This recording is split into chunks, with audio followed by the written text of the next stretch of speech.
Next question यहाँ पर किया गया है नीलेश राजे की तरफ से कि सीए फर्म में कम से कम कितनी एज होनी चाहिए, सीए फर्म ज्वाइन करने के लिए कितनी एज होनी चाहिए।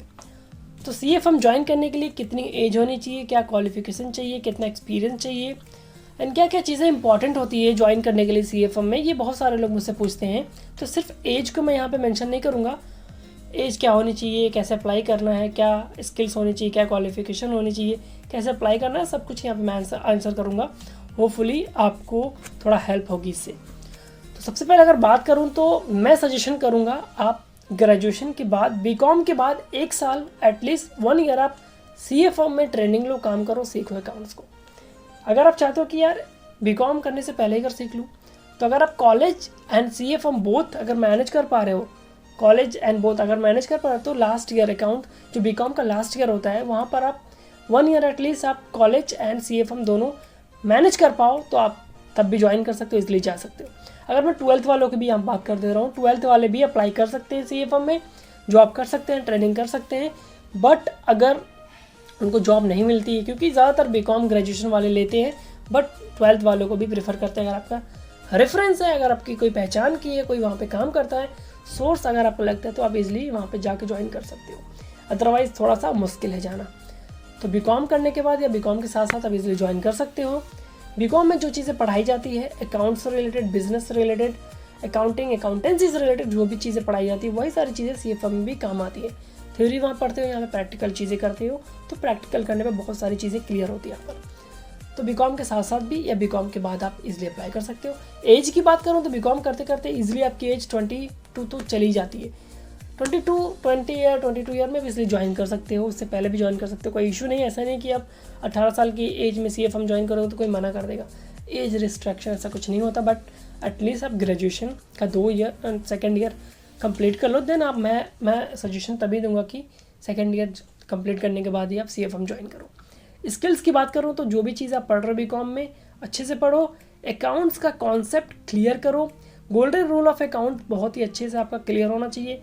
जनरल एंट्रीज कैसे होती है, सेल्स की जनरल एंट्री कैसी होती है, परचेज की जनरल एंट्री कैसी होती है, एंड कैसे हम लेजर क्रिएट करते हैं, असेट्स क्या होती है, लाइबिलिटीज़ क्या होती है, डेप्रिसिएशन क्या होता है, सन्डी डेटर्स क्या होता है, क्रेडिटर्स क्या होता है, ये सारी चीज़ें आपको पता होनी चाहिए एंड इसके पीछे का लॉजिक पता होना चाहिए। प्रैक्टिकल करने के लिए आपको सारी चीज़ें, आपका डाउट्स क्लियर होना चाहिए, कंप्यूटर चलाना आना चाहिए। अगर आप जाना चाहते हो तो tally is the best option, tally करके जाओ जहाँ पर सारी चीज़ें आपको प्रैक्टिकल सिखाई जाती है।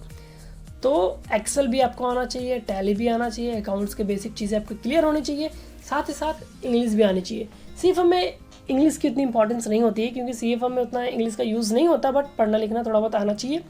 बाकी सीए फर्म में अगर आप काम कर रहे हो तो उसके साथ साथ इंग्लिश बहुत ज़्यादा इंपॉर्टेंट है, इम्प्रूव करो, क्योंकि 1 साल 1.5 साल के बाद जब आप एक्सपीरियंस ले लोगे, मल्टीनेशनल कंपनी में जाओगे तो वहाँ पर 100% आपको इंग्लिश आनी चाहिए। आप सोचोगे मुझे इंग्लिश नहीं आती तब भी मेरा हो जाएगा, कभी नहीं होगा। तो सीए फर्म से निकलने से पहले आप इंग्लिश को भी इम्प्रूव कर लो, जिसके बेस पे आप किसी मल्टीनेशनल कंपनी को ज्वाइन कर सकते हो। मैं भी सीए फर्म में था, मेरी भी इंग्लिश कमज़ोर थी, बहुत वीक थी, बट सीए फर्म के साथ साथ मैंने बीकॉम के साथ साथ सीए फर्म के साथ साथ इन दोनों के साथ साथ मैंने इंस्टीट्यूट भी ज्वाइन किया, डेली प्रैक्टिस भी करता था, जिससे मेरी इंग्लिश धीरे धीरे इम्प्रूव हुई। इतनी इम्प्रूव हो गई कि मैं इंटरव्यू देना स्टार्ट किया, कभी इंटरव्यू में फेल हुआ, कभी पास हुआ, कभी आगे लास्ट राउंड में फेल हुआ, तो बहुत बार इंटरव्यू दिया। तो इससे मुझे बहुत आइडिया लगा कि कैसे इंटरव्यू देना है, क्या क्वेश्चन आते हैं, कैसे आंसर करना है। तो इंटरव्यू देने से भी बहुत ज़्यादा आपकी चीज़ें इम्प्रूव होती है। तो ये रही आपका जो भी आपका क्वेश्चन था, उसका आंसर आई होप मैंने दे दिया होगा। आपने एज का पूछा था, मैंने सारी चीज़ें एक्सप्लेन कर दी। होपफुली आपका जो भी डाउट था वो क्लियर हो गया होगा। अब मैं यहाँ पर बात करूँ नेक्स्ट क्वेश्चन की, तो कुछ अच्छा सा कमेंट कोई मिले जिसका मैं आंसर कर सकूं। Hello, I apply several time in Genpact but no reply, what to do. मैंने बहुत बार जनपैक में अप्लाई किया है बट रिस्पांस नहीं आया।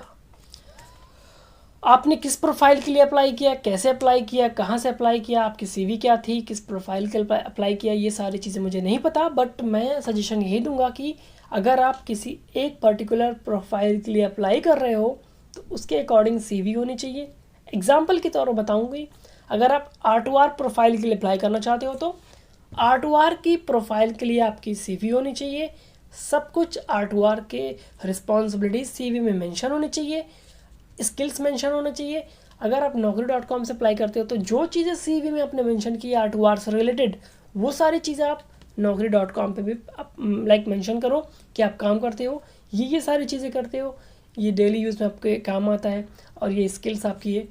एंड ये दोनों चीज़ करने के बाद आप सेम R2R की प्रोफाइल के लिए अप्लाई करो, सिर्फ और सिर्फ R2R की प्रोफाइल बनाए हो, R2R के लिए रिज्यूमे बनाए हो, लेकिन अप्लाई कर रहे हो कस्टमर सपोर्ट के लिए, अप्लाई कर रहे हो अकाउंट्स पेबल के लिए, तो रिस्पांस तो नहीं आएगा। तो मैं हमेशा यही कहता हूँ कि जिस प्रोफाइल के लिए आपको अप्लाई करना है उसके अकॉर्डिंग CV होनी चाहिए, उसके अकॉर्डिंग आपका क्या बोलते हैं naukri.com की प्रोफाइल भी होनी चाहिए। और एक बार में रिस्पांस नहीं आता क्योंकि यहाँ पे कंपटीशन ज़्यादा है, लोग ज़्यादा हैं, जॉब कम है। तो थोड़ा सा एक्स्ट्राऑर्डिनरी बनो एंड थोड़ा सा मेहनत ज़्यादा करो, अप्लाई ज़्यादा करो, रोज़ अप्लाई करो एंड एक दिन आएगा आपके पास कॉल आएगी, आपकी जॉब लग जाएगी और आपको पता भी नहीं चलेगा कि कब कैसे क्या हुआ, जो मेरे साथ हुआ था। CA फॉर्म में बैठा था, कॉल आया, उसी टाइम इंटरव्यू हुआ, थोड़ी देर बाद दूसरा राउंड इंटरव्यू हुआ, ज्वाइनिंग होने लगी, प्रोसेस में आ गया मैं तुरंत। मतलब कभी भी कुछ भी हो सकता है। So try your best, don't lose hope.